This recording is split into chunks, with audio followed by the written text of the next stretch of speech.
Remain seated, please. Permanecer sentados, por favor.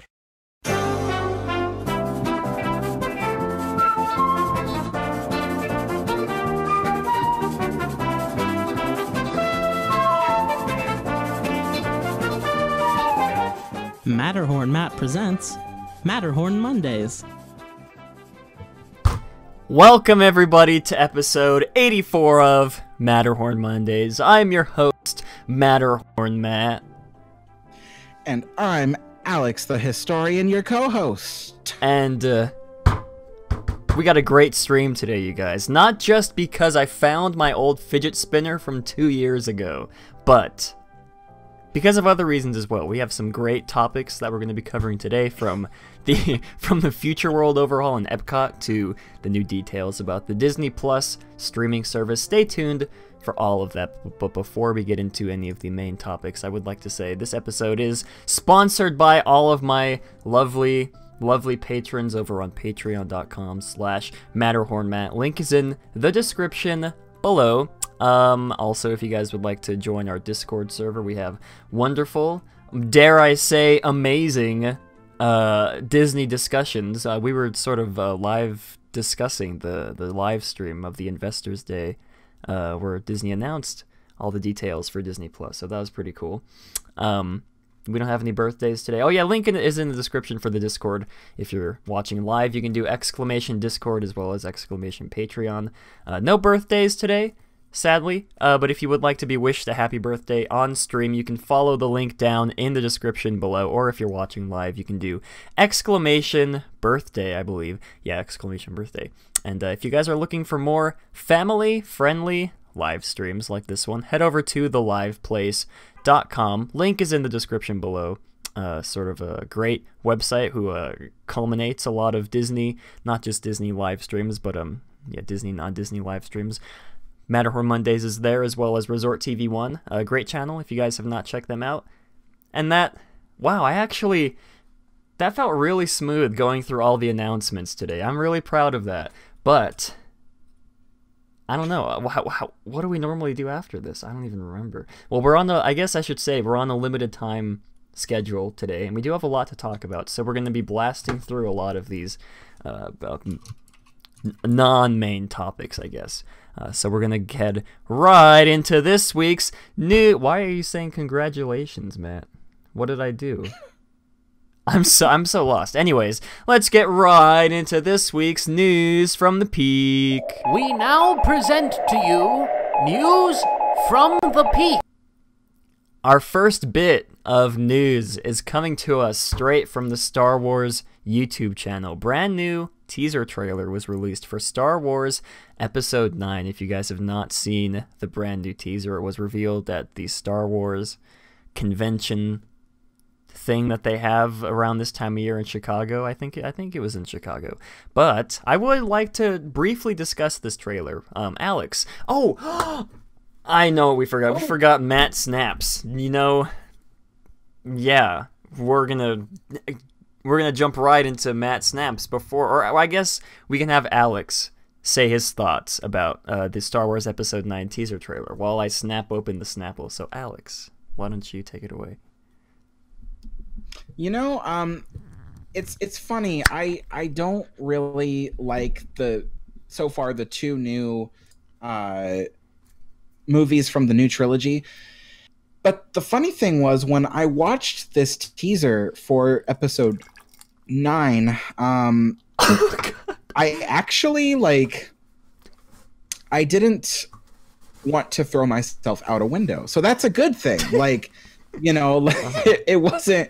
The teaser wasn't that bad. However, when I asked Matt who is directing this, because I was like, whoa, this looks good, I have to know who's directing this.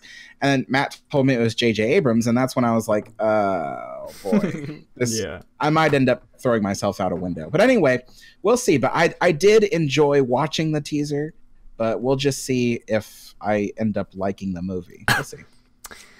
Yeah, I agree. I thought it was a very nice teaser, but then again, I thought The Last Jedi's teaser was a nice teaser as well. So, I don't really know what to think of this. I mean, Star Wars, Disney Star Wars, say whatever you want about Disney's version of Star Wars. Yeah, Billy D. Williams is back as Lando, and apparently he hasn't changed his clothes since the last time we saw him in what was the last movie he was in? Solo. He's wearing the exact same outfit that he wore 60 years ago in the Han Solo film. Han Solo. Solo? Is that what it's called? I don't even remember. Matterhorn Matt is rebooting. Well, if you guys couldn't notice, while Alex was talking, I spilled Snapple on my mouse pad, so that's... People can't see you. Oh, no. Oh, yeah, they could just hear me laughing because I just spilled the Snapple. Yeah, you guys weren't able to see it anyway, so that's perfectly fine. But yeah, I thought it was a very interesting teaser. I don't really know. I'm not really interested in Star Wars as much as I would have been in 2014 when The Force Awakens came out. I feel like this movie has a lot riding on its shoulders because it is sort of marketed as the end of the whole 9-episode saga that was set up with The Phantom Menace, even with the original trilogy as well. It has a lot riding on it to fully conclude that whole saga of storytelling, and I don't really know if J.J. Abrams has what it takes to sort of do that in like a satisfying way that will please all the Star Wars fans. You want to know some more things I think about that? Yes. I feel like, first of all, they're going to kill off Lando Calrissian. Because it's just like, it's the only way to take a stab at like all the fans' like heartstrings is to literally stab them in the heart with that. And then the other thing I think is like, Disney should have just kept the whole saga ended with episode 6, because honestly, if you really think about it, these next 3 episodes have pretty much done nothing to the overall story. Yeah, I agree. It's just like, they're just little additions that don't really matter. And I have a feeling that when episode 9 ends, the story that it's going to end with is going to make it so like beginning this new trilogy with Force Awakens would have just been a completely pointless venture. Yeah. No, yeah, I agree as well. It's very strange, I could talk for hours about how Disney has handled Star Wars since the acquisition, but we can save that for another episode, I guess, if you guys are interested in us, Alex and I, maybe even Jeremy or some other. I feel like it'd be nice to bring on someone who enjoys the new Star Wars movies to sort of have like a 3-way debate about that. We'll see. If you guys are interested in that, maybe we'll find someone who fits that bill. But for our second bit of Disney news for today, Phantom Manor, you guys, is set to reopen May 3rd. Yeah, for all you Phantom Manor fans, this is a big win for you guys. Phantom Manor, yeah, set to reopen May 3rd. Cast member previews are set to start April 19th, and a pass holder preview will be held on April 30th.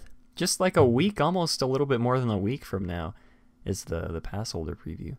I guess 6 days till the cast member preview, but I'm sure you guys remember us reporting on Phantom Manor. It was supposed to be opening, allegedly, back in February, I believe, but I guess things have changed, and this comes straight from the Disney website, I believe. There's like a motion graphic video to go along with it that announces the date, so for all you Phantom Manor fans, you guys, happy birthday to all of you, because, this is a big deal, but...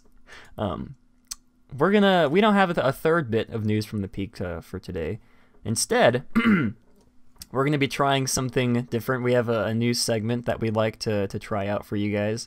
I don't know what it's going to be called yet, but since Alex goes to Disneyland pretty much every Friday, I feel like it'd be fun to have Alex sort of recap with all of us, all of the changes he's seen throughout the week since he's been at Disneyland. He was just at Disneyland yesterday, I believe. So, yeah, whether it be construction walls coming up or construction walls coming down, new things Alex has noticed that may or may not impact the park as a whole. Alex, why don't you take that away? Sure, but first, did you want to do Matt Snaps? Oh no. Oh, I guess I can show the cap to you guys. There is that. Let's see. It is possible to lead a cow upstairs but not downstairs. Real fact number 40. I guess I'll have to try that next time I'm at my my ex-wife's mother's-in-law's house. Anyways.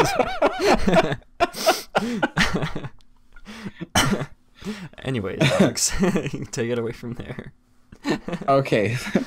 So I was at the park yesterday, and there's a little bit of construction news. So I sent Matt some video footage, but there was one thing I didn't take video of that I think would be interesting for people. So there is construction work going on at Hungry Bear Restaurant, and for like the past week or two, maybe that's how that's what's been going on. But anyway, I was thinking that they were probably just resurfacing the whatchamacallit,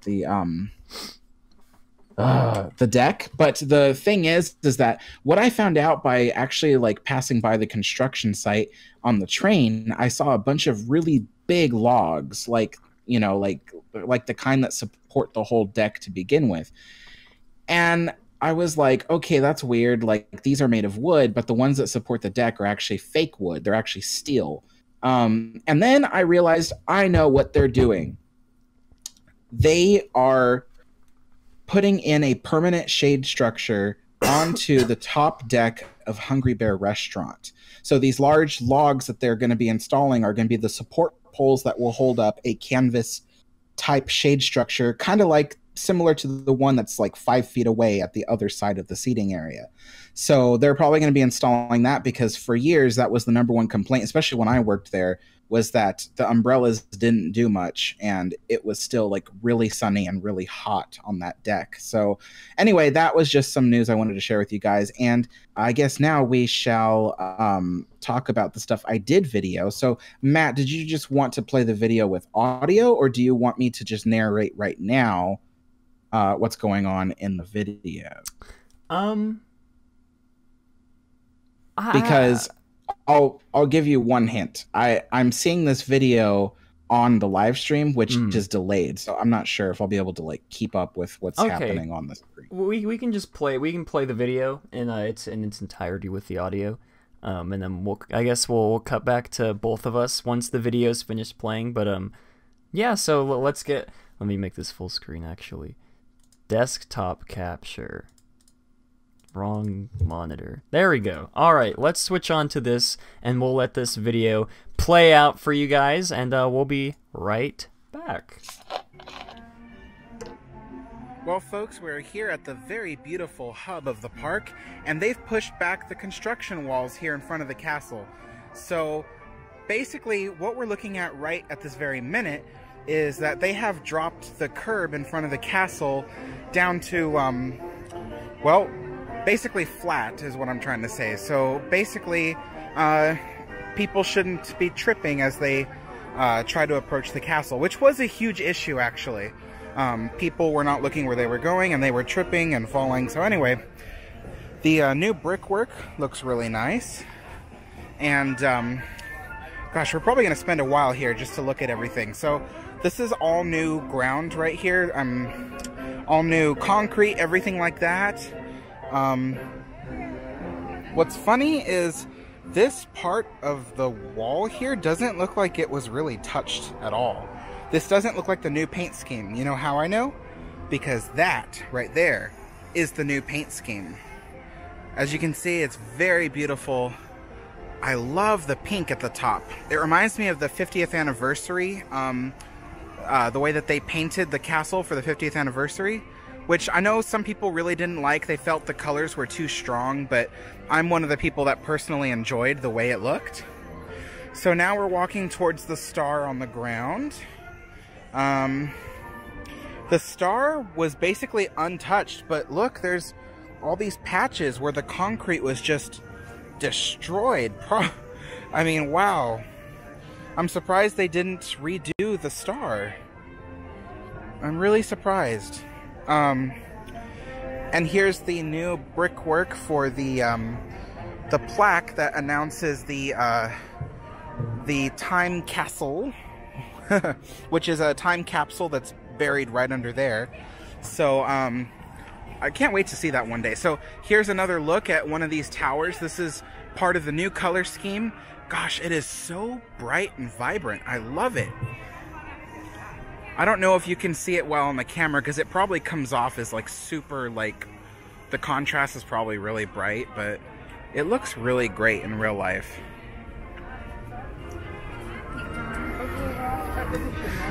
And then these planters here, I'm really surprised to see that there are no railings around it. I really am, because people will just hop right into it, especially kids. Small little trees, that's fine. This was untouched as well. There's still patches of concrete missing from it. But all in all, I think it looks great. And the castle is almost done.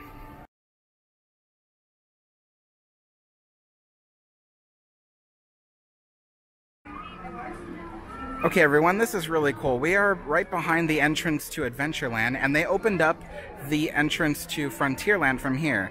They've actually widened the walkway by about 4 feet. As you remember, there was a sign here that said, "Welcome to Frontierland," and that wall of the logs used to stretch out to about right there. And then they widened that by 4 feet. That also meant that they took out most of the trees and plants here and widened the walkway. So you see the new concrete, that line of new concrete right there, that's all new. They opened this up. This was all trees and bushes and stuff. So they opened this up, and now you can walk right up to the waterway. I bet you didn't even know that that waterfall ever existed. That's actually called a weir. That is a type of tiny dam, and it's called, it's just a fun fact for you, it's just called a weir. Like saying weird, but without the D. Weird. Anyway, and so where Chris is standing, this used to be just bushes and stuff. You couldn't even see any of this. So now you can see what everything looks like from the backside. So that's really cool. Just wanted to share that with you guys.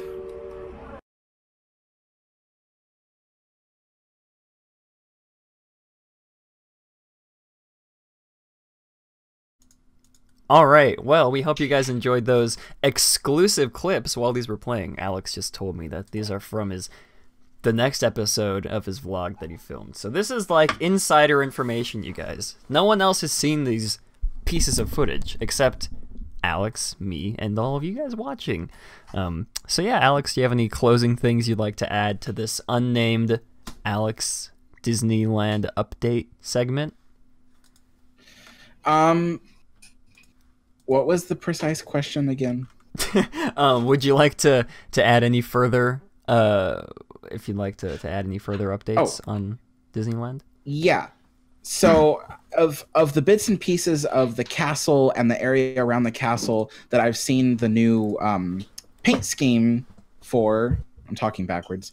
The paint scheme looks really amazing. I'm really excited to see what the castle will look like once they take all the scaffolding down. And then as for the transition between Frontierland and Adventureland, that walkway there has never been widened since it was created. So, and that was always a huge like bottleneck area.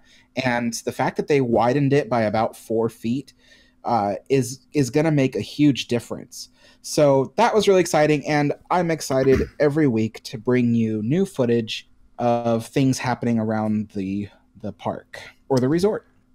Yeah, if you guys can come up with a name for this segment. I'm not the best when it comes to like snappy names, like I guess Matt Snaps. You guys came up with that. But if you guys would like to come up with a name for this segment, we'll pick the best one. Leave your suggestions in the description below or in the chat right now. I don't know, or tweet them to me, at Matterhorn Matt on Twitter. But before we get into our main topics, I'd like to briefly talk about the live-action Dumbo, because I saw the live-action Dumbo movie last night. For those of you guys who don't know, there was a live-action Dumbo film that was released, directed by Tim Burton. I believe it was released almost maybe 2 weeks ago, I'd say at this point. I did put a sort of run-of-the-mill review on my Twitter, and I don't know. I think eventually in the future, Jeremy and I will go more in depth on this film because we're working on. I guess now would be a good time to announce this, but we're sort of. I don't know if you guys remember the series Alex and I started out. We were gonna watch every single animated Disney movie in order and sort of make a review on them. That only lasted. We got to Pinocchio, and then we didn't do any more. But that was Jeremy my fault. Oh, well. That's okay. But yeah, Jeremy and I are sort of reviving that series. We're calling it Matterhorn Matt's Journey Through Animation. Through spelled THRU. Ooh, I think. fancy one. I haven't 100% decided on the name as well, whether it should be through or through spelled normally. But yeah, we're gonna be. I feel like it'd be interesting to do a review on the live action Dumbo when we get to the original Dumbo. But for now, I'd like to briefly say my thoughts on the film. It's still pretty fresh in my mind. If you guys would like to read the full review that I wrote up after I saw it, you guys can go to my Twitter, scroll back a few hours.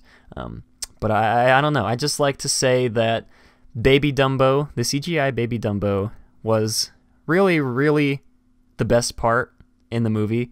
He was a cutie pie. His blue eyes, I had a lot of doubts when the original image was showcased about what Dumbo would look like, and he's like this, like this CGI amalgamation, like almost hyper realistic with his big eyes, but then it's supposed to be like a real elephant. I don't know. I feel like that put a lot of people off. It put me off, but once you see the movie, Baby Dumbo, he does look very cute. He has a lot of wonderfully adorable facial expressions, and the noises he makes are very cute as well. So, and that's really the only plus I'm going to give the movie, is that Baby Dumbo was really cute. The rest of the movie, sadly, falls flat. It just really baffles me how Disney can, I don't want to use the word butcher, but it just baffles me how Disney can mess up a movie as classic as Dumbo while pushing the main character to the side in favor of live action actors that aren't interesting. I don't know. It's just very strange. It's a very strange scenario because Dumbo does not have a lot of screen time in the film, and when he is on screen, like I said, he is a cutie pie. There's this lady behind me who was always like, "Oh," whenever Dumbo would come on. And yeah, it was kind of annoying, but I inside me I was doing the same thing. So yeah, Baby Dumbo was very cute. But the live action actors, I don't even remember his name, Colin Firth or something. The children actors, and the Michael Keaton, the Batman. That's Michael Keaton. I'm pretty sure that's Michael Keaton. Yes. They are not. They're just very bland characters. And one thing that really stuck out to me was the fact that Johnny Depp was not in a Tim Burton movie. And it's so strange because Batman, what is Michael Keaton? Danny DeVito was great. Danny DeVito's always great. But everybody else besides Danny DeVito was not good. But it's really strange that Johnny Depp was not in this film, and it almost felt like Michael Keaton's character was written with the intent for Johnny Depp to play that character. Just like all the mannerisms he was doing. He was sort of, I don't know, it was like he was doing a Johnny Depp impersonation, and it was really, really off-putting for me. Seeing Michael Keaton, who's done some amazing roles, I mean, I know him from Batman and from the Spider-Man movie. Those are two amazing roles. I don't know him from anything else, but it was just really off-putting to me to see him doing like a Johnny Depp impersonation. I don't know. I couldn't. It was just very strange. I couldn't quite put my finger on it. But yeah, the movie was filled with a lot of nostalgia bait. I feel like that's the main flaw that a lot of these live action movies have. The film does away with characters, like Timothy Mouse, Casey Jr. And the classic songs. Elephants on Parade is barely featured in the movie, which is kind of strange. It was sort of I just throw my fidget spinner. It was sort of a long sequence in the original animated movie. A strange sequence, but it worked in the context of the movie. And I don't know. It's just filled with a lot of nostalgia bait, because when Timothy Mouse, he is in the movie, he's never called Timothy. He's never called by his full name, but it's just they use those characters and the songs, some of the classic tunes from the song Baby Mine as well. They don't use those to help further the story or make them or try to make the story better. They just use them as, like I said, just like nostalgia bait to like have the 50-year-old moms who go and see this movie, who saw Dumbo as a kid. They'll point at the screen once, Timothy Mouse eventually shows on screen, as like a real mouse, and the 40-year-old moms will be like, oh hey, I know who that is. Or like Casey Jr. Danny DeVito he's called Casey Jr., but he's not like alive, I guess. And it's just not good, you guys. If you're a fan of the original Dumbo, stick with that one. If you're a fan of Tim Burton as well, I wouldn't watch this movie. If you're like a hardcore Tim Burton fan, it's not one of his best films. I don't know. There's just something about Tim Burton, the color palette that he chooses for a lot of these live action remakes with, the Alice in Wonderland movies. It's just very bland and like unnecessarily edgy, especially with the Alice in Wonderland movies. Like, it's like the film took a bat. Oh god, I just choked. It's like the film took a shower in like Hot Topic water. Does that make sense? I don't know. It's hard to explain it. I'm sure you guys can sort of piece together what the point I'm trying to make. But yeah, a lot of nostalgia bait. The ending was kind of strange. They rescue. I guess I'm gonna get into brief spoilers here, and then I'll stop talking about this because we gotta move on. But at the end, the ending is centered around rescuing Dumbo's mom and Dumbo and releasing them back into the wild, where they say where they belong. And the climax of this film is very strange. It did not feel like a climax at all. It felt like it was building up to a climax, but then the movie just ends, and it's like, wait a minute, was that supposed to be the tense climax scene that all these movies are supposed to have? Yeah, that was, and it was not. There were no stakes at all. Nothing I could get invested in. Of course, Dumbo's not going to die. His mom's not going to die. They're not going to kill off one of these, CGI elephants in this family-friendly PG Disney movie. So that there's no stakes in the film at all. And I don't know, the ending was very strange to me. I'm sure a lot of you guys will notice that as well if you do end up seeing it, which I do not recommend. Don't give your money to these live-action remakes. If you're not a fan of them, if you're not a fan of what they stand for, vote with your wallet. That's what a lot of people say. Don't see them. Don't give your money to Disney to help them turn the money that you gave them into more live action remakes. Yeah, I guess that'll wrap up that. I just had to get that off my chest because I'm a big fan of the original Dumbo movie. As you guys may know, I love Dumbo to death. Dumbo is I will protect him with every ounce of blood in me, you guys. Dumbo, I don't know, I just love Dumbo. The original movie, Dumbo is a character, and this film, it just doesn't do it for me. I hate to say it, but I hope Aladdin and the Lion King flop. Yeah, as Nate said, that way Disney can sort of understand that these are not the right ways to make live action remakes. Okay, I need to add one more thing because people are gonna come at me for saying a lot of this if I don't explain this.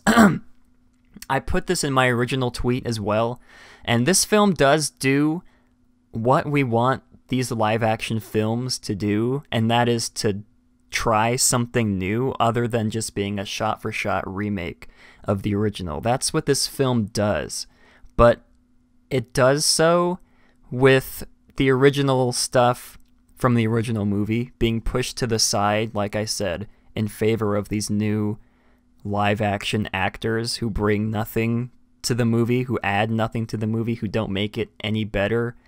Yeah, it's just very strange. The new parts that this movie tries to do are not that good at all. And I'll end it there. I'd like to hear your guys' thoughts on the live-action Dumbo, and like I said, Jeremy and I will probably do an updated review on this once we get to the original Dumbo film. But yeah, until then, we're gonna move on to our first out of 3 main topics. This is sort of a... Oh wait, I just switched to the wrong thing. Our first out of 3 main topics.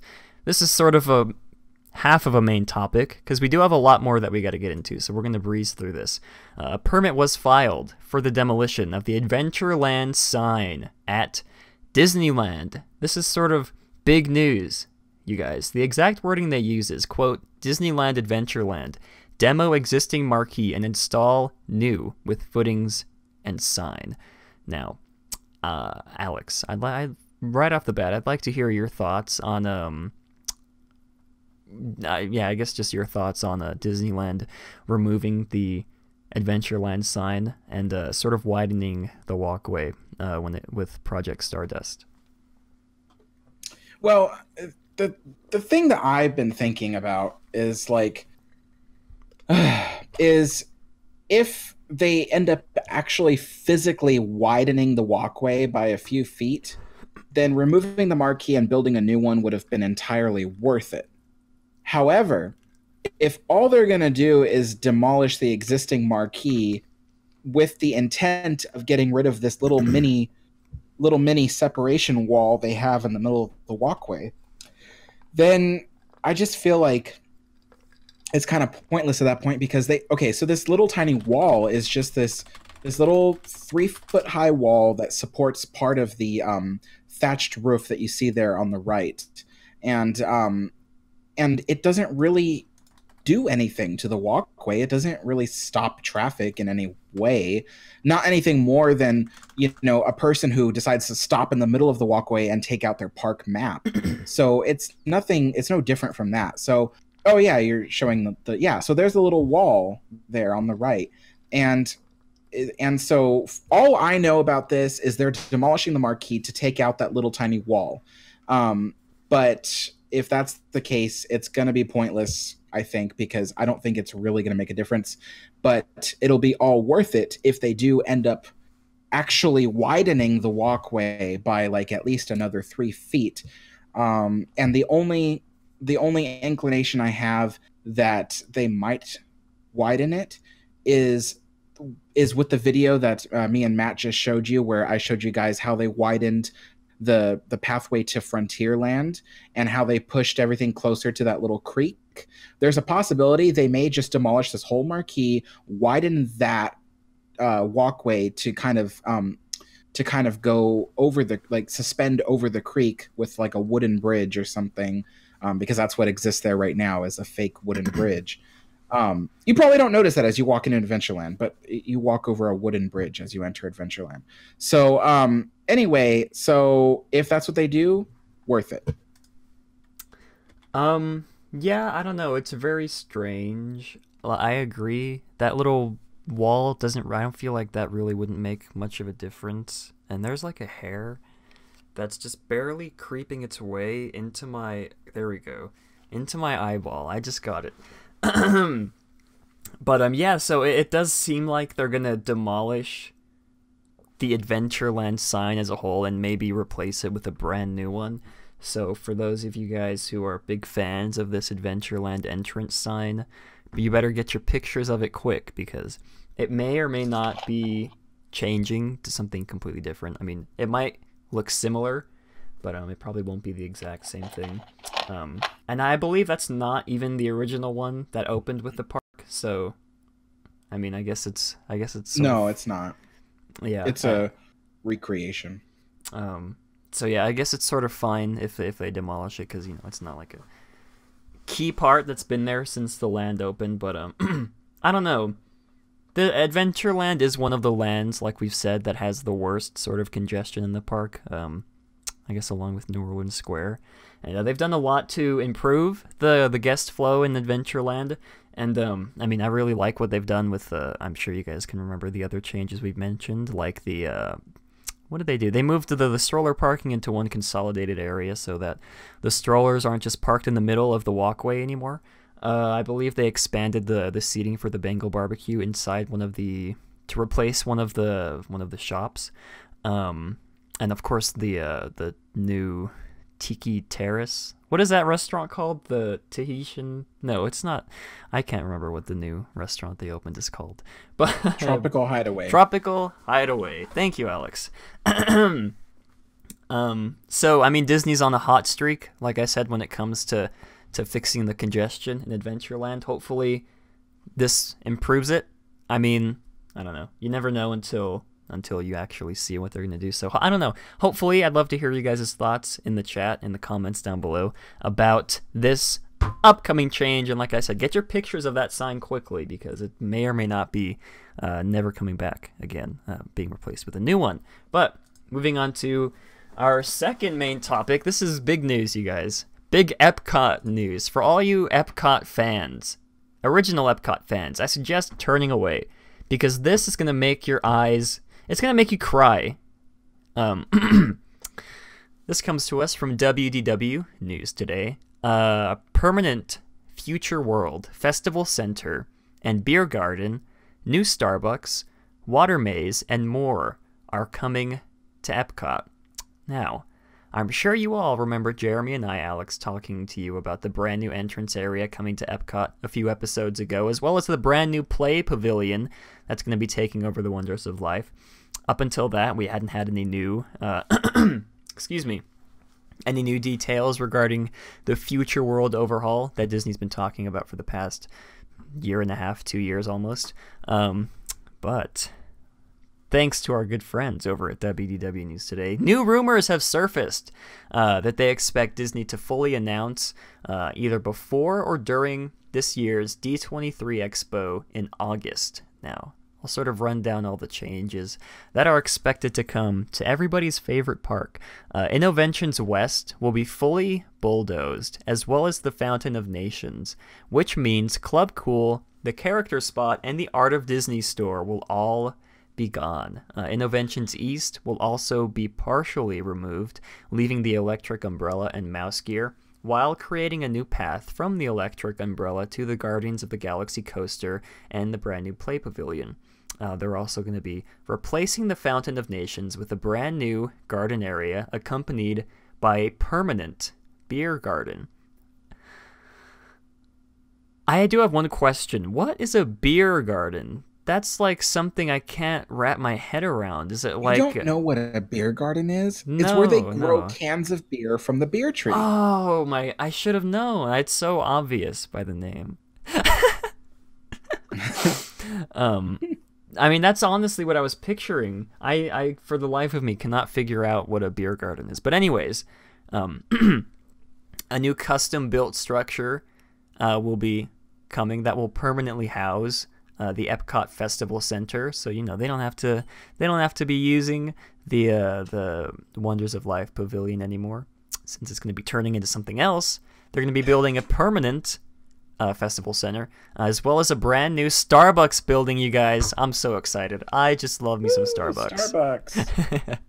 As well as a maze called Journey of Water. And someone in chat said that the maze is rumored to be themed to Moana. So that'd be very interesting to see. Now all these leaks, I guess, these are not confirmed yet, but, you know, WDW News Today, however you guys, whatever your views are on WDW News Today are, they do say that Disney will be announcing these either before or during the D23 Expo this year in August. So whoever found these, whoever was told these rumors, are very confident that these are set in stone and that they will indeed happen. Now this is sort of Disney basically turning all of Future World into a permanent festival pavilion area, you guys, minus of course the outside attractions like Mission Space, all those other rides. The basic part here of Future World is gonna be completely different from what we've been used to. And I feel like that is, I don't know.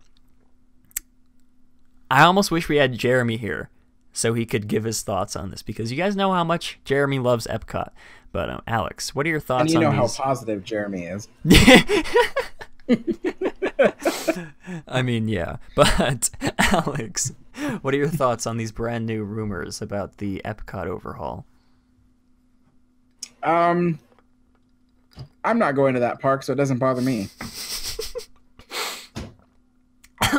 I almost squirted Snapple out of my nose holes. But yeah, I mean, I don't know.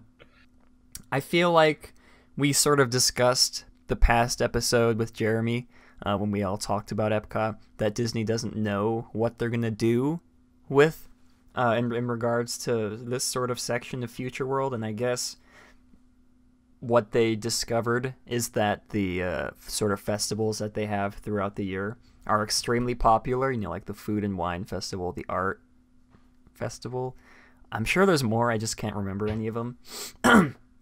And what would be better than making permanent housing for all the festivals to come? Maybe they can even run even more festivals throughout the year now that they have these more permanent spaces to house them. And I don't know, guys, Starbucks in a Disney park. I guess Starbucks is already in Disneyland, but this is like completely, I feel like this is almost not comparable to having Starbucks in Disneyland Park, because I'm sure you all know Epcot was never meant to have a Starbucks in it, if that makes any sense. I mean, the original plan for Epcot Center, when they first opened it, at least. I just feel like it's very, I don't know. I'm disappointed in Disney I guess I shouldn't have expected anything more. I guess I shouldn't have expected them to... Walt Disney was a big Starbucks fan. You're right. Yeah. He always got his iced Americano, no foam. No, yeah, you're right. We can't look over that very big fact. But I don't know. I don't know. I'm just very turned off to this idea. I mean, I don't go to Epcot. I mean, a lot of people don't go to Epcot, I guess. But I specifically don't go to Epcot to experience all the festivals that they have. I mean, like I said, these festivals I'm sure are extremely popular. They make Disney a lot of money every year. But I feel like that's not what the focus of Future World should be. And as you can see from this sort of drawing thing that WDW News Today put together, all of Innoventions, the last remaining part over here of Innoventions, what is that? Is that west or south, or is that north? This map is not like anatomically right centered, but I don't know. The remaining part up here of Innoventions is going to be turned into what they call merch, so I'm guessing a shop. People are saying there's already a Starbucks in Epcot. Well, I guess that train is sort of already, that ship has set sail already. So, but yeah, like I said, this Innoventions right here, is that east or is that Innoventions west? This is west. So yeah, all of this Innoventions building is gonna be gone. Festival Center here, Journey of Water maze. I don't know what is a water maze. I guess it's like fountains that are spitting water that kids get to like run around in, probably. Your character meet and greet. Starbucks, yeah, you guys got to get that Starbucks fix. Beer garden. I'd like someone in the chat to explain to me what a beer garden is. Cause I honestly, I'm trying to picture beer garden in Epcot. Maybe it'll be some sort of interactive experience thing where guests get to walk through a greenhouse, and Disney sort of sets up the flowers in the greenhouse to make it look like they're growing bottles of beer, and the guests can have like a sort of fun experience to like walk through the greenhouse, and maybe they can even provide them with ladders to pick the tall beers from the trees. I don't know. Beer garden is a garden connected to a brewery. Oh. Well, either way, I mean, I don't know. I'd like to hear your guys' thoughts on this. Not the Killing Type says, quote, an outdoor area in which beer and local food are served, typically at shared tables. Interesting. So it's okay. That makes a lot more sense. Okay. Beer garden. I don't know. That's just a very strange term, I guess. But yeah, I guess we'll sort of move on from this. Alex, do you have any closing thoughts you'd like to say about the changes coming to Epcot? Nah.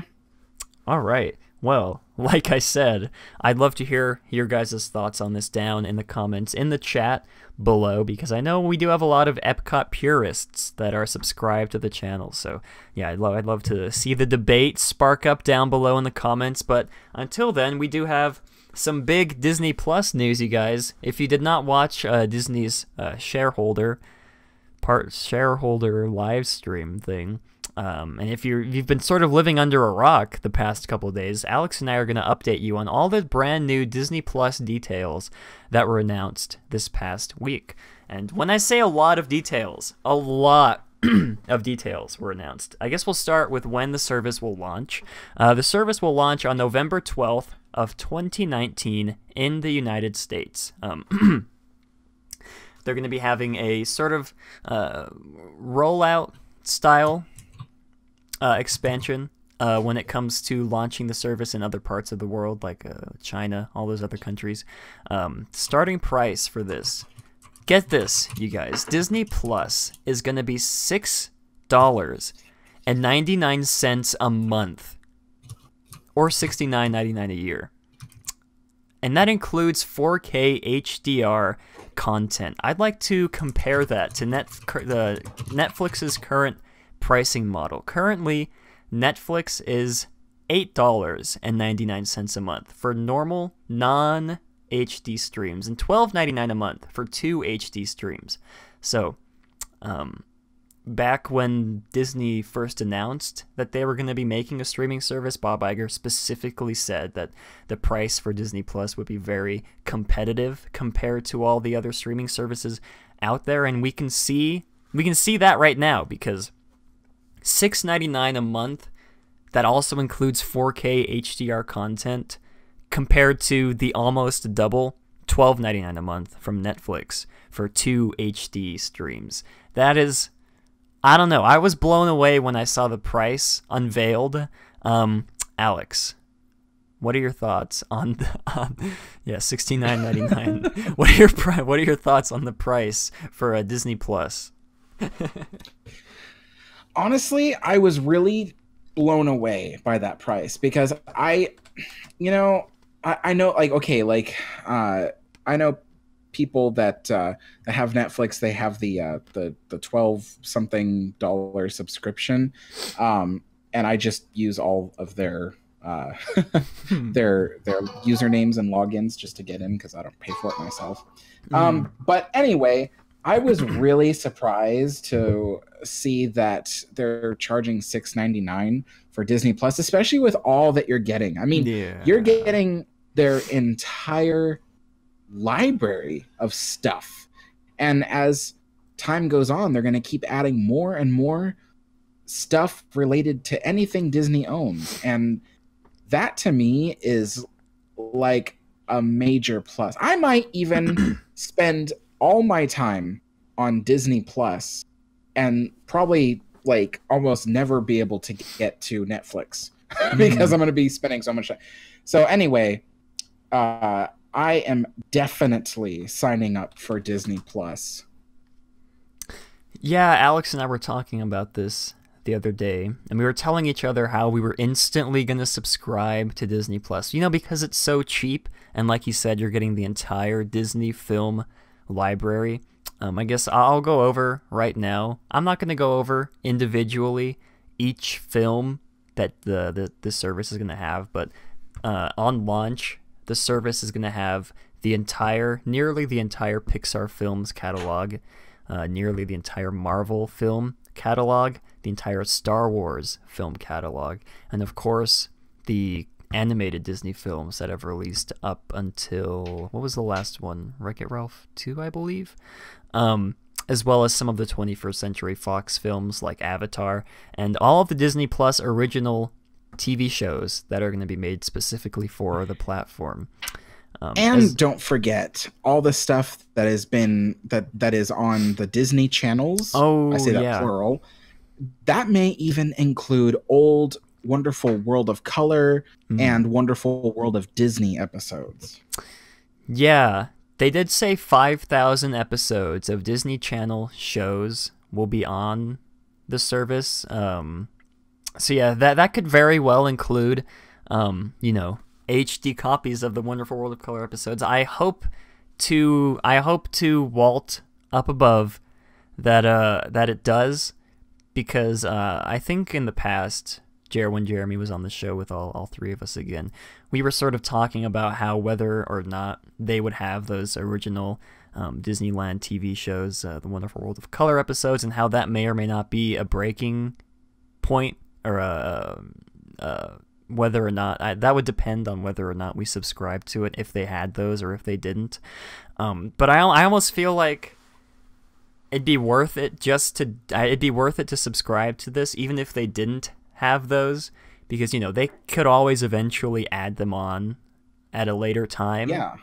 And I hope I'm not stealing this opportunity to break this to people, but for those of you guys that like to know about how Disney builds its theme parks and things like that, you want to know more about Imagineering, they are going to have a series on Disney Plus that is all about Imagineers and everything that they've created and are going to create.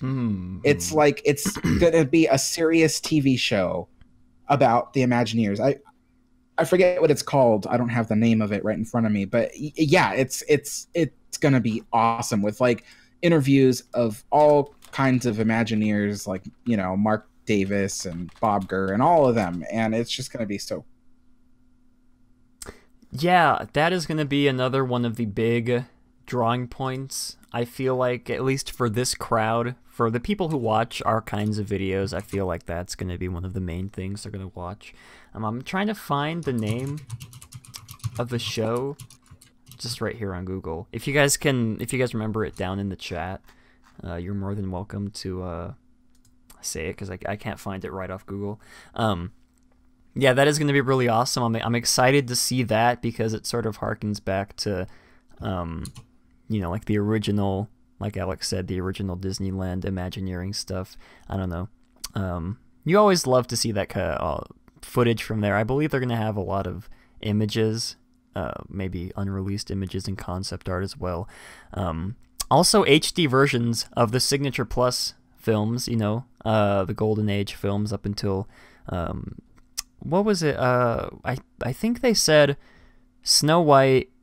No, up until it was either 101 Dalmatians or The Jungle Book. I can't quite remember.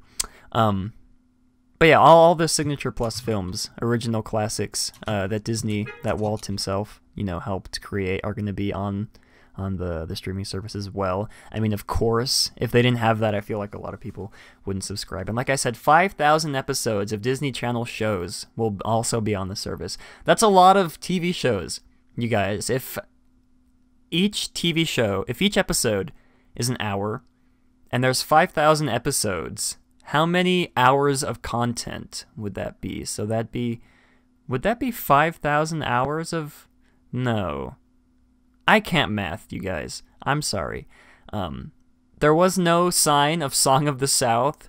The movie was not mentioned, nor was it shown on the graphics that they had playing in the background when the investors were talking.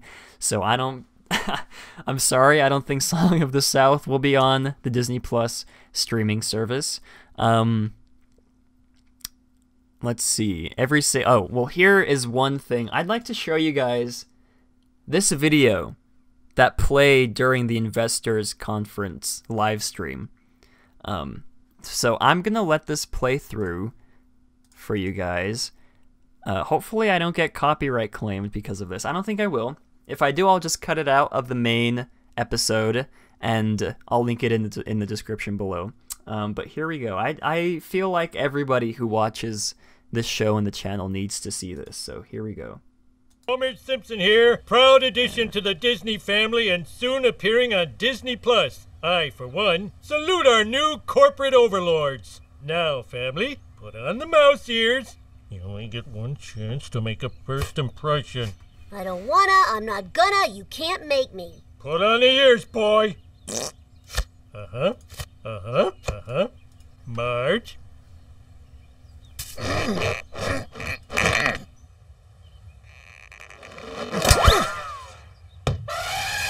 What's up? This is a great honor. Take it, Maggie.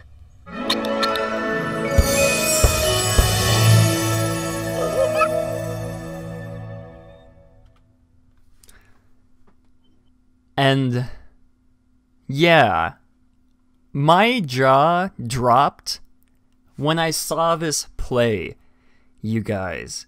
It's just so bizarre to me that this is actually happening. You see the statue of Bob Iger, the statue of Darth Vader, and the Simpsons wearing the Mickey Mouse ears from the parks, non-ironically. And of course you see the balloons in the back. Welcome Synergy, the balloons in the back with the Fox logo scratched out. I have no words, you guys. This was, of course, created to promote that every single episode of The Simpsons will be on Disney Plus, available on launch. So, before we move on, Alex, I am dying to hear your thoughts on this little promo that Disney put out to advertise The Simpsons on the streaming service.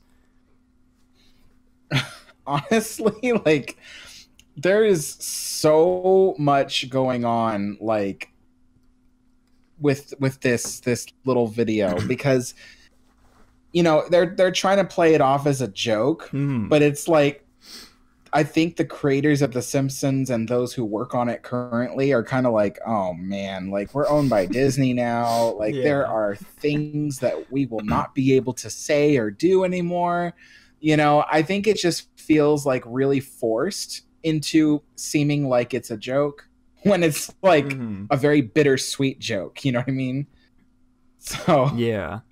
Oh gosh. I feel like this clip is going to be used for years to come, maybe even decades to come, to showcase exactly what this era of the company helped create, or I guess to just help sum up this era of the Walt Disney Company itself. Because, you know, this is something you never expect to see, and we talked about this when we first got the details on the Fox announcement almost a year and a half ago, I think.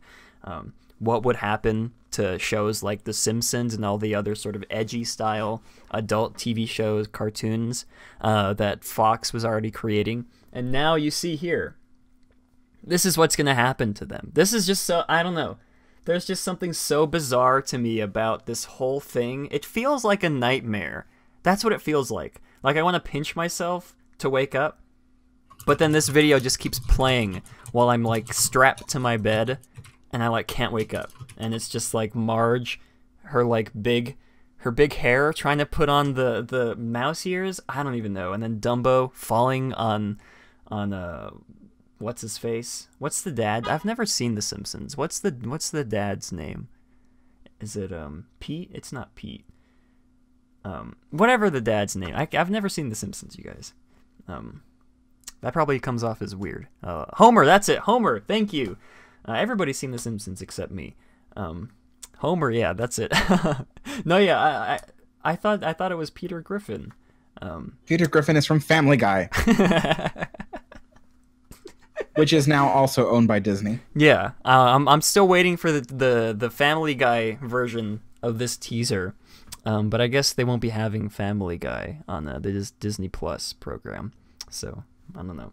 Again, you guys should. I'll have this video linked in the description below. You should bookmark it, download it, save it, show it to your kids in 50 years, and be like, this Young One was the turning point of the Walt Disney Company, where it all went downhill. While you're like, your kids are like sitting on your lap, and you're telling them the story of your life, and then your kid asks about, hey, you like Disney? Tell me about how Disney used to be. And you show them this video, and it's like, oh my gosh. Anyways, we're gonna move on from that, because I could linger on this for such a long time, just watching that on repeat, because it's just so bizarre.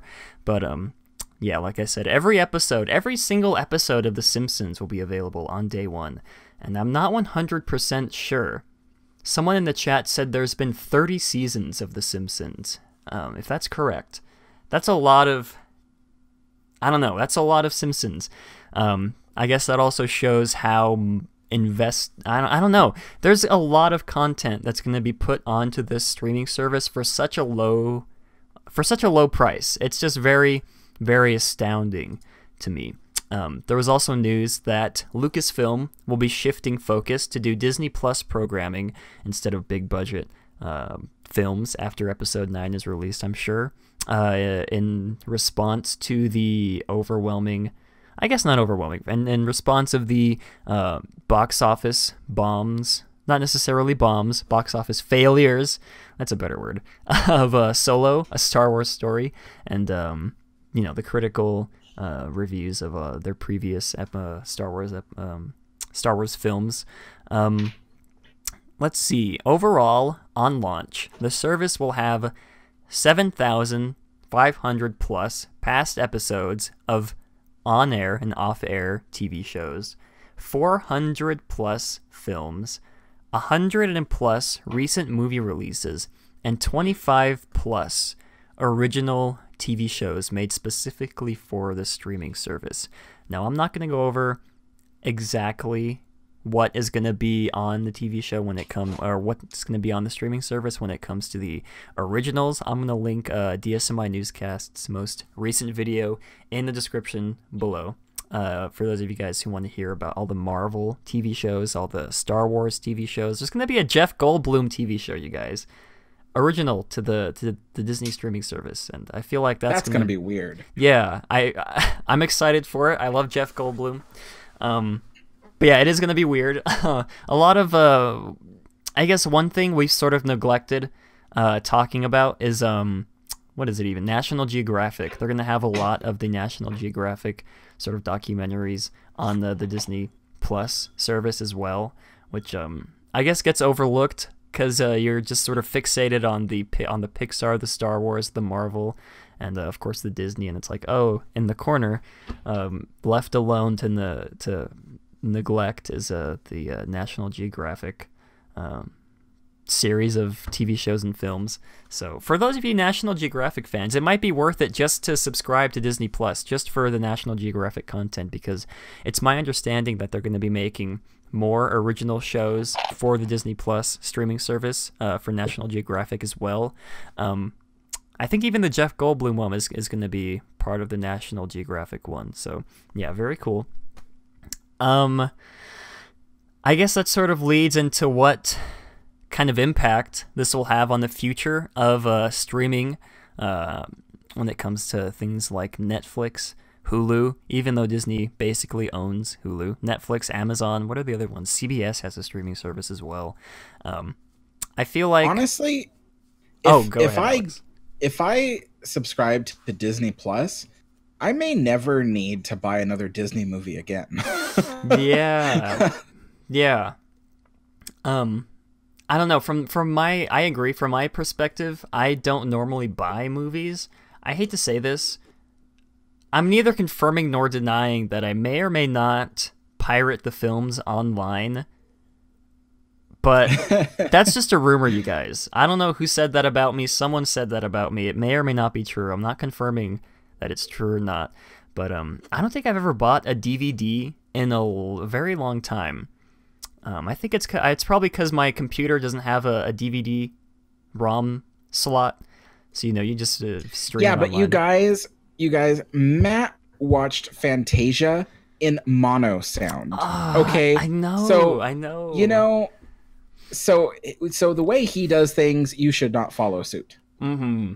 if someone has like a copy that's in like full surround sound of Fantasia, I'm not saying you should email it to me, but I'm also not saying that you should email it to me. Or maybe you should subscribe to Disney Plus. I mean, that would probably be the better option, because they do say that all of those films will be in HD, not like the bootleg kind of style 480p versions that you find online. So yeah, that will be a big draw for a lot of people, I feel like, especially for people like us who are big fans of the classic films.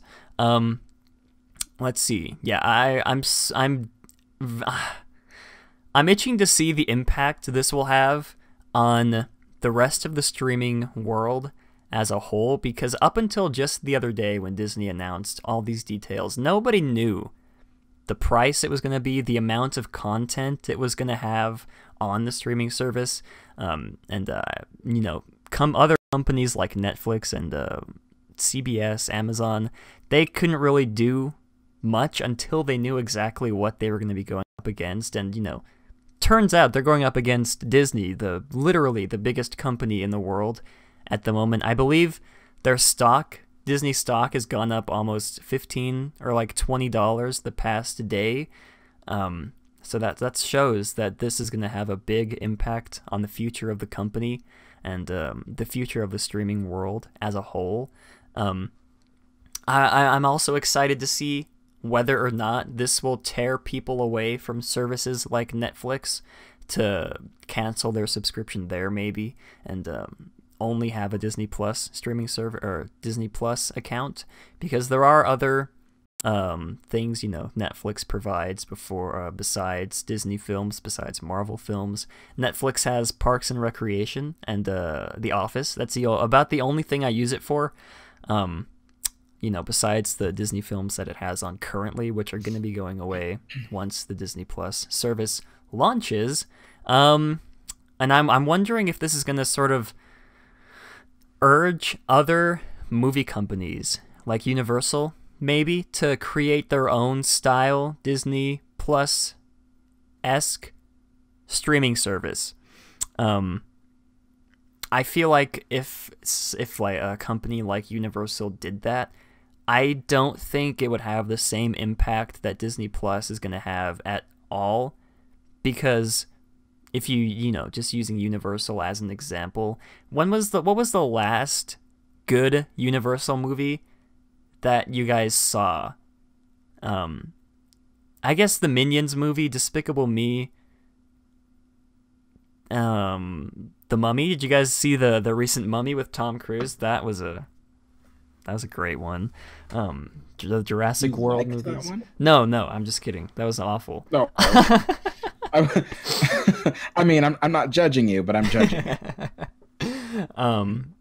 Jurassic Park, yeah, I'm sure those would be included as well. But other than those, what other big blockbuster? I can't even think like right off the top of my head the big blockbuster films that Universal has released the past 10 to 15 years. Back to the Future, that's another one. But would you subscribe to a Universal Plus, I guess is what I'm going to be calling it? Would you subscribe to a Universal streaming service just for Back to the Future, or just for Jurassic Park, the Jurassic Park franchise? Fast and the Furious, says Chris. Back to the Future was 1985. Oh, yeah. Well, yeah, that's sort of the point I'm getting at, is that the Disney Plus service has such a bigger draw than any other entertainment company. If they wanted to make their own, it wouldn't have the same kind of content put out for it, because Disney has Pixar, Marvel, Star Wars. Literally, those are three of the biggest franchise companies when it comes to putting out films, probably ever. And like Universal is just they just got the Minions, and I don't think people would subscribe to a Universal streaming service just for the Minions movie. Why would I want to give Comcast more money? No, yeah, Comcast is not a very good company. I'm sure many people know that. If you don't, a quick Google search will explain why. Yeah, I don't really know where else to go with this. Alex, do you have any, I guess, closing thoughts on the Disney Plus streaming service information that was released? It's gonna be awesome. I'm definitely gonna subscribe to it. I'm really excited, and honestly, it's funny because I would have never ever thought, like, if I were CEO of Disney back around the time that they first started thinking of doing this streaming service, I would have never even considered like turning Disney into a streaming service. Like it would have never crossed my mind. The fact that Bob Iger was just like, sitting on his couch going, gosh, like none of my movies are on Netflix. Yeah. He was just like, we should just make our own. That's just, it may not be genius, but it's like a no-brainer. And that's exactly why Disney is as big as it is today, is because of things that Bob Iger has done or made the decision to do. Which brings us into our next topic. Yes, our next and final topic comes to us from USA Today the other day when this whole investors meeting was happening. Bob Iger was asked about his future at the company because, as many of you know, his contract does expire in 2021.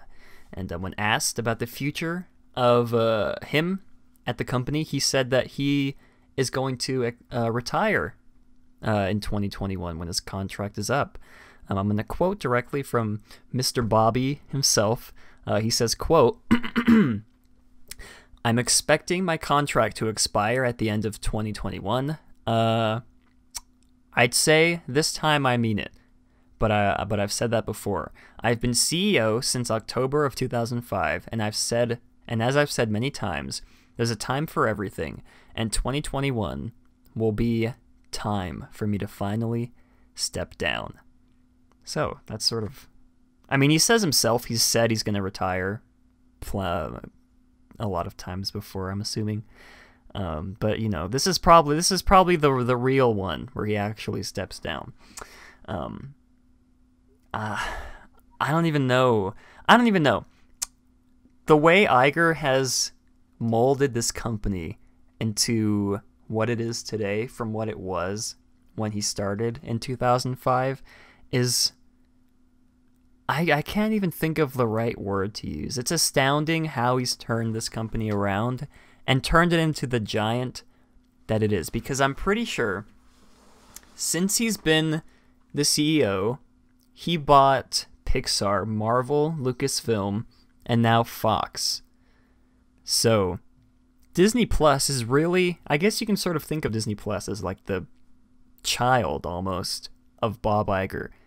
And that fits almost perfectly with him retiring, because it's my understanding that Disney Plus will be fully out in most parts of the world, every part of the world that it's going to be available in, by the time his contract expires in 2021, and that sort of lays the almost perfect groundwork for whoever his successor is. As you know, like I said, him stepping away will be around the same time Disney Plus fully launches worldwide. It's almost like if you're his successor, you don't really have to. I mean, I say this with no context and the no knowledge of the what being a CEO is like, but it's almost like if you're his successor, you can just sit back and just ride the success of Disney Plus, add the next few movies onto the service. I mean, whoever his successor is, which we're going to get into a bit. Iger said he's been talking with the Disney board for, quote, quite some time about picking a successor. Quote, this is quoting from Iger, quote, they've been engaged in a succession process, and we continue to feel they will be able to identify my successor on a timely enough basis so that this company has a smooth transition. So that gets into the discussion of who will be Mr. Bobby's successor. I guess the obvious pick would probably be Chapek. But oh my gosh. I mean, we know how we would hate that because Chapek, Mr. Bald Chapek is not. He's not liked around these parts of the Disney YouTubes. But Alex, I don't really know anyone else in the company besides those two, Iger and Chapek. So I don't even know who I would suggest as his successor. But Alex, what are your thoughts on Bob Iger set to retire in 2021? You know, it's funny because all my teenage years all the way till now has been in the Iger era, and I've watched the company go from being, the Disney company to Walt Disney Worldwide. It's like crazy how big and how much the company has grown in all these years, and mostly in a positive way. I mean, there are things that a lot of us, would say like, oh, I don't like this about the company, or I don't like that about the company. But you all have to admit that at some point, the company is doing really well for a company. I mean, there is no question. Like for instance, before Michael Eisner had come to be the CEO of the company, the Disney company was really big and really popular and worth a lot of money. But the problem was that there was this huge question as to whether or not the company would be bought out by another company. There's a lot of uncertainties. I mean, as big as the Walt Disney Company was back then, there was a lot of uncertainty as to how it will survive into the future, especially since the parks were carrying the company through its financial difficulties. But you look at what the company was like in 2005 when Bob Iger took over. The company was doing better, and it's funny because Michael Eisner did such a great job in the 80s, just amazing in the 80s. And then in the early 90s, it kind of peaked, and towards the late 90s, his leadership, his ability to keep the company fresh and entertaining was just declining. And so by 2005, they needed a fresh face. And when Bob Iger took over, everything was starting to go on the up and up, and the company was growing just massively, and so much was happening. And and now it's like we've reached the point, and some of you might argue that we've reached this point maybe 4 or 5 years ago, but at this point, the company is at its all-time high, financially speaking and stability speaking. And so I think that at this point, if we kept Bob Iger, we might see a decline in the Disney quality and the Disney brand, because every leader has their peak, when it comes to their ability to lead, and then they become not so fresh anymore, and then things start to decline. So I think that I think that Bob Iger, this is a great time in 2021 is a great time for him to leave, because he would be leaving the company on a high note. Everything is going well. The company is more stable than ever. It's the freaking biggest superpower on the planet. It's just and so it's time for another CEO to take over. Hopefully someone who will reinstill originality and creativity in the company. Yeah. Because Bob Iger, he used to have that in him. And then now in the recent years, at least in the last 5 years, his ability to get the company to do something original and creative and successfully originally creative is just not what it used to be. And so hopefully we find someone that can do that again and bring that part of the company back. And so basically, you know, every leader has you know, what am I trying to say? Every leader has the sun set on their time. And I think it's best that Iger go before twilight. Wow, what a great that was a great sort of analogy or a metaphor. I don't know the difference between the two, but yeah, you were talking about we'll get through this topic quickly because we only have a little bit of time left. But you were talking about picking a successor that will help instill originality in the company. Watching that investors meeting yesterday made me think, and this is like an awful thought, what if there is nobody in the company that can replace Iger, that can help bring creativity and originality back into the company? Because, I mean, I know it was an investors meeting. They have to sell the product to the investors, and, you know, they're not there for... they're there to help make themselves money as well as help make the company more money. I don't really know if... I mean, we've been talking about Chapek. He's like the complete opposite of that, so I hope... Gosh, I hope it's not him who is the successor to Bob Iger. But, you know... Oh, sorry. Well, to answer that part of your question with my own opinion, I don't think the board of directors is that dumb. I think they know that Chapek is just probably not the right person to lead the company. Like, they know that Chapek will get them a lot of groceries for their money, but they don't. But they know that he's not capable of, you know, bringing home the Kobe beef. You know, it's just like, you know. So I don't think the board of directors is dumb when it comes to that. I think they know that Chapek is, or Chapek or whatever his name is, bald, is not the right choice for it. So, you know what I think the company might do if they can't find someone, like, because they're going to have to find someone who's already on the board. You know what I mean? Yeah. And if there's someone on the board that or if they can't find someone, I'm so sorry. If they can't find someone on the board that will lead the company the way that the board wants them to lead it, they may search outside the company for another CEO. Just like how Roy E. Disney went and brought in Michael Eisner, you know, from Paramount. So that could also happen. Yeah, I don't know.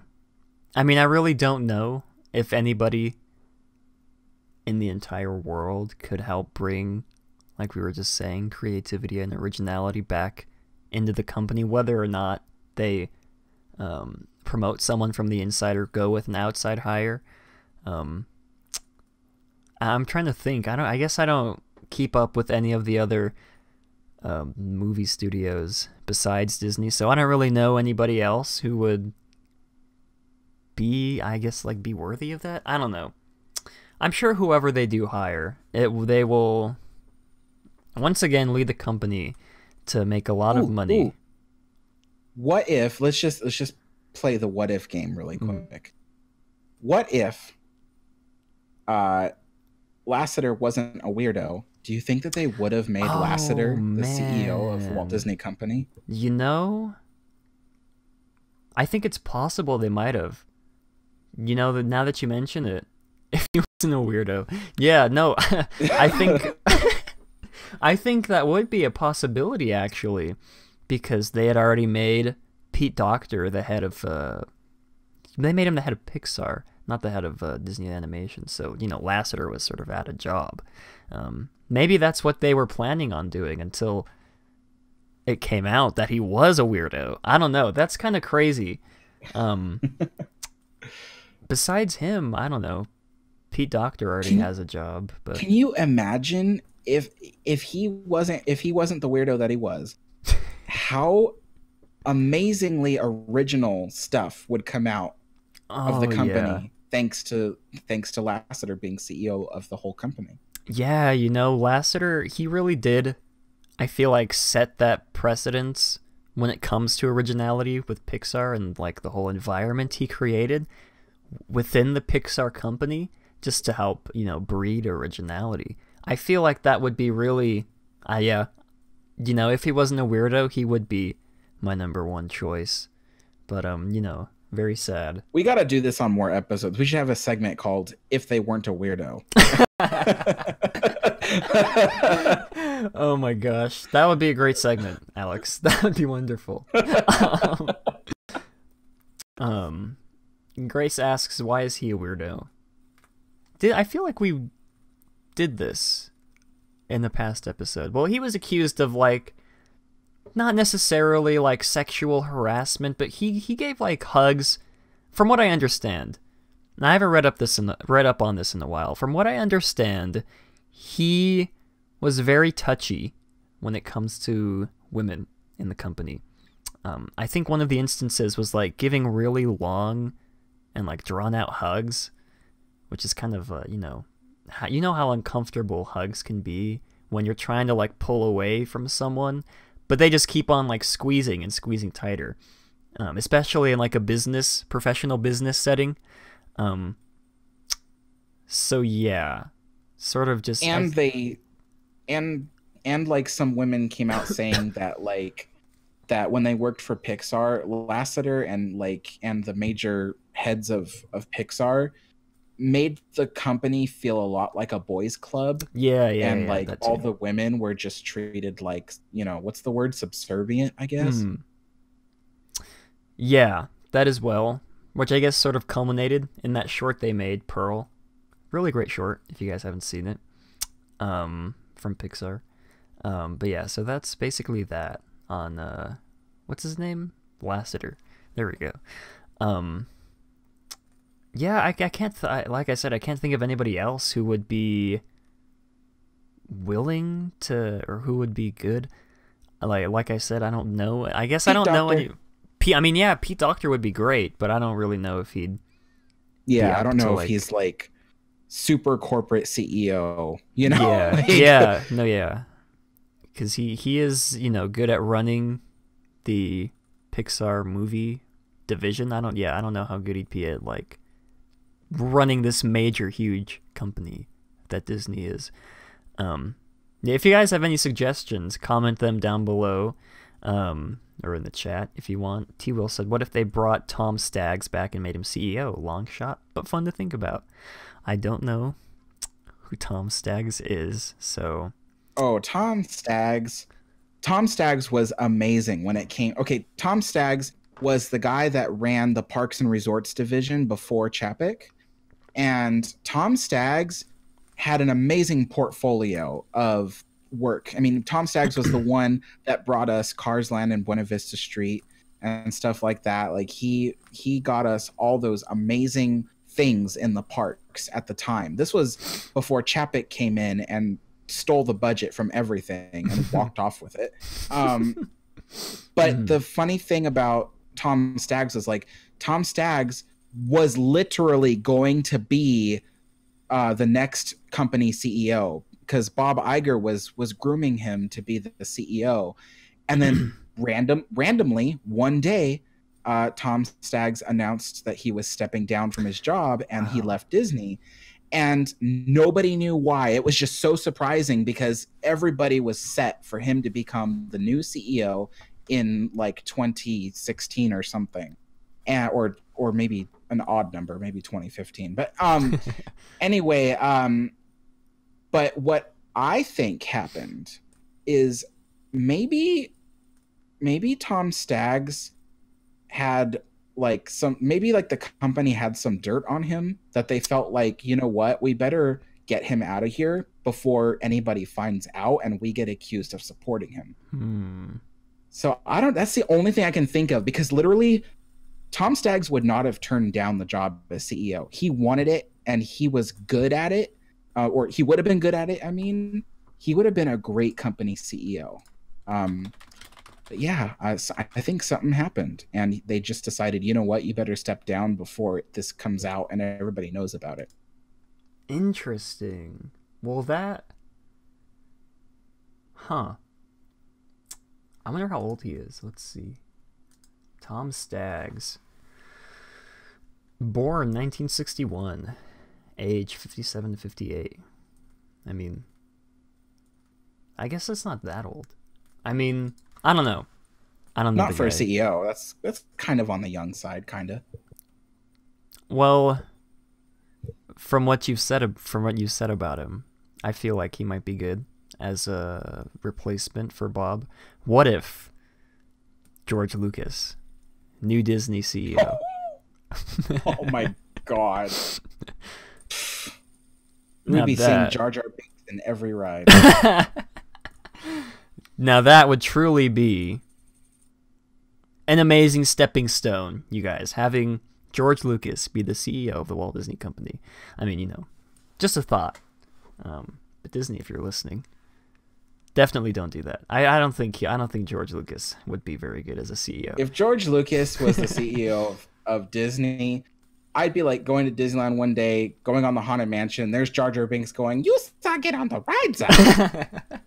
Like, no. Yeah.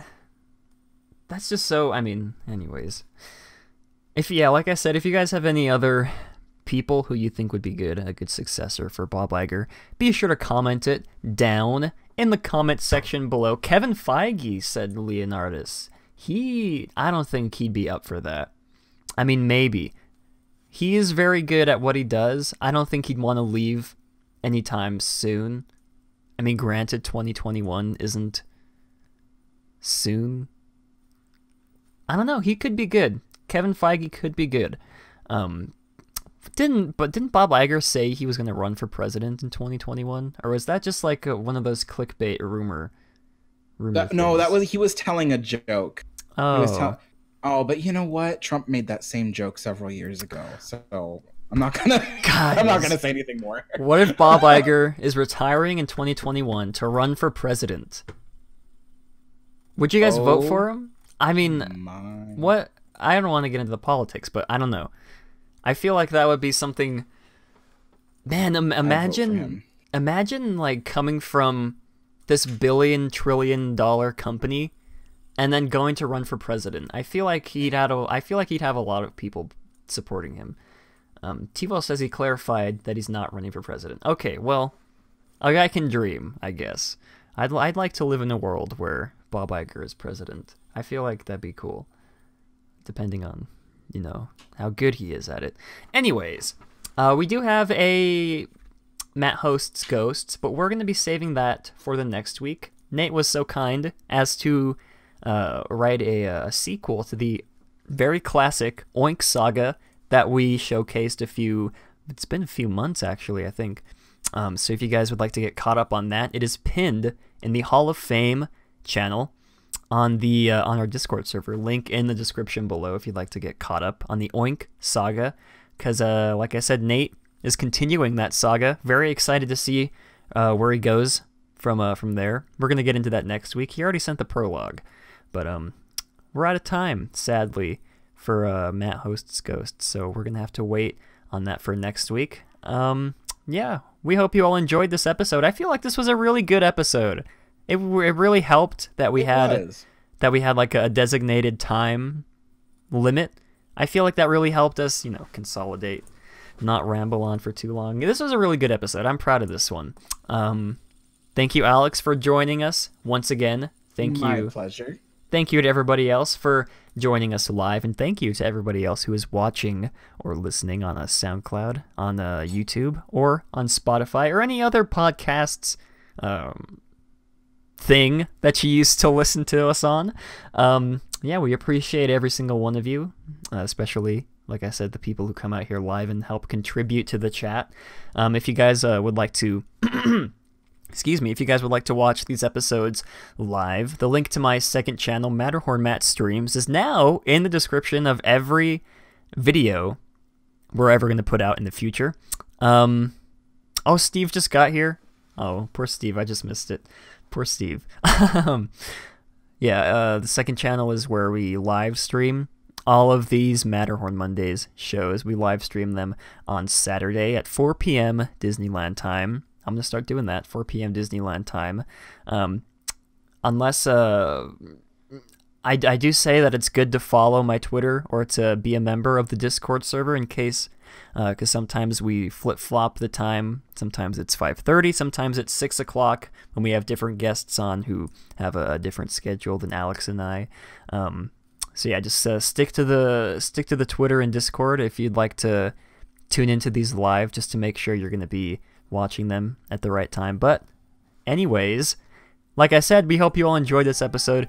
We'd like to hear all your thoughts on all of the topics we talked about, whether it be the Disney Plus streaming service details. We'd like to hear your thoughts on the successor to Bob Iger, and we'd also like to hear your thoughts on the brand new details released for Epcot's Future World. And on that, yes. And don't forget to subscribe to my channel and watch my shows and my vlogs and my history videos, which are better than Matt's. And no, just kidding. I'm not that.